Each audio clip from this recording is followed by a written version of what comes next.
What is going on, guys? In today's video I will show you the best endgame staff and longbow build in Throne and Liberty. So in this guide I will show you a fully maxed setup with the best possible tier 1 gear, traits, mastery, skill rotations and everything else. And the best part about this is that for every single build choice I will explain my reasons and also how and where to get this powerful gear. And just overall you will be able to see what a fully maxed tier 1 character will look like, and what at the end game you can achieve as well. So if you want to use the best build in the game, then let's get right into it.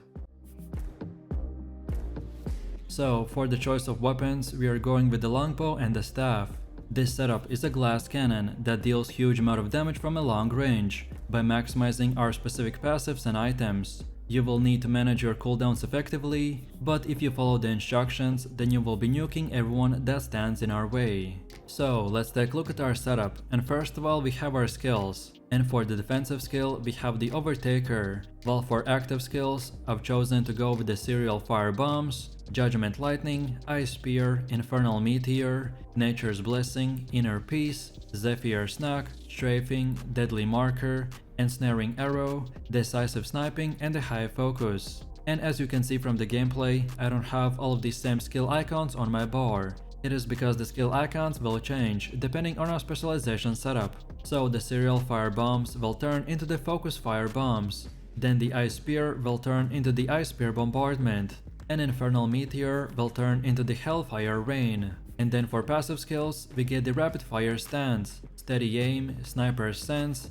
Aestheticism, Mana Amp, Flame Condensation, Forbidden Sanctuary, and the Rock Seas overhead.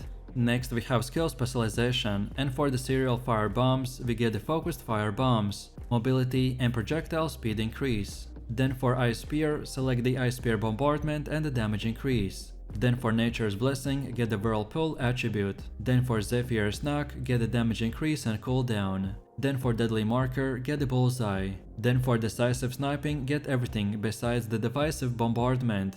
Then for Judgment Lightning, don't select anything. Then for Infernal Meteor, get the Hellfire Rain and cooldown. Then for Inner Peace, again don't select anything. Then for Strafing, get the Gale and consecutive use. Then for Ensnaring Arrow, get a hit chance. And finally for the High Focus, get the base damage boost. Next we have the Weapon Mastery, and this is how it should look like for the longbow. So get the middle first and then the entire bottom row. And then again, this is how it should look like for the staff. So pretty much the same thing, just get a middle and then the bottom row. Next, let's take a look at our gear. And if you're looking for a full green or blue gear setup, then I recommend for you to watch my previous build videos. So first off, we're using the Carnix's Nether Bow, with traits like the hit chance, heavy attack chance and critical hit chance. All gear should be at its max level, and you can get this item from the Death Abyss. Next we have the Black Shattering Quarterstaff, with hit chance, heavy attack chance and critical hit chance. You can get it from the Tyrant's Isle. Next we have Divine Justiciar Mask with mana regen, magic evasion and cooldown speed. You can get it from the Butcher's Canyon. Next we have the Supreme Devotion with mana regen, skill damage resistance and debuff duration. You can get it from the Cave of Destruction. Next we have the Plate of the Field General with max health, melee evasion and buff duration. You can get it from the Death's Abyss. Next we have the Shadow Harvester Grips with max mana, mana regen and ranged evasion. You can get it from the Temple of Slaughter.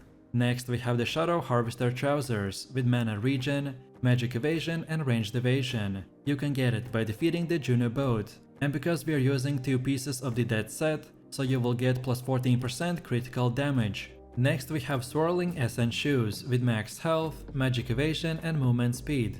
You can get it from the Cursed Wasteland. Next up we have the Clasp of the Conqueror with buff duration, skill damage boost and max health. You can only get it from the armor chests. Next we have the Ancient Sarodoma Bracers with mana regen, skill damage resistance and debuff duration. You can get it from the Tyrant's Isle.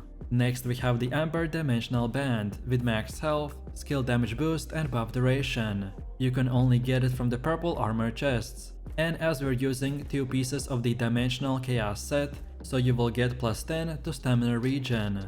Next we have the Sapphire Dimensional Band with max health, skill damage boost and buff duration. You can only get it from purple armor chests. And finally, we have the Belt of the Bloodlust with max health, skill damage resistance, and debuff duration. You can get it by defeating Aridus. Last but not least, if at this current moment you only have blue gear, then don't worry, because that gear doesn't really matter, and you will soon enough start changing it for the purple pieces. The setup that I showed is the best current gear that anyone can farm, but no matter what gear you choose, this build will still work fine, but the setup is just an example of what the best of the best items will look like.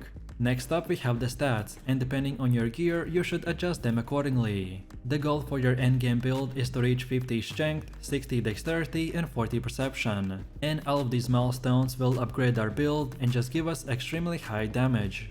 Next we have our guardian choice, and these creatures are special transformations that add offensive or defensive buffs to your character for 30 seconds. And for this build there are two best choices. So first is the Shade Remnant Steno, because he shoots projectiles against all enemies around you. These projectiles that hit enemies will proc a bunch of different effects from our skills, but unfortunately this means that you will need to get up close to the boss, as the projectiles have a max range. Or then for the second choice we have the Lady Knight Camarcia. She is a great guardian if you constantly find yourself running out of mana, especially at the times when the boss is about to die. So usually at that time we would just activate her, and this way we won't have to use our mana sustain combo, which I will explain in just a second. And now finally we have come to the gameplay, and I will split this part into 4 rotations. So we will start with the opening rotation, then the Oppressed combo, then the Gale combo, and then we will finish it off with the Mana Sustain combo. So first off is the highest damage rotation, and for this we want to use the High Focus, then the Hellfire Rain, then Nature's Blessing, then Ensnaring Arrow, then Decisive Sniping, then Deadly Marker, then Focused Fire Bombs, then Ice Spear Bombardment. And then we finish it off with the Judgment Lightning, and now we rinse and repeat. This combo will reduce your cooldowns, increase our buff duration, and build up multiple burn stacks for massive amounts of DPS. Then next we have the Oppressed combo, and this is meant for easy and quick damage against everyone besides the boss. So we simply activate the Nature's Blessing, then Ensnaring Arrow, and then we finish it off with the Decisive Sniping. This combo will boost up our cast time, so then you can do big damage with the rest of the skills. Then next up we have the Gale combo, and this time we use the Deadly Marker, then activate the Strafing twice, then Zephyr's Knock, then Strafing one more time, and then we finish it off with the Zephyr's Knock. This combo is meant to build up the Gale stacks, and then apply big damage to up to 10 targets. And then finally we have the Mana Sustain.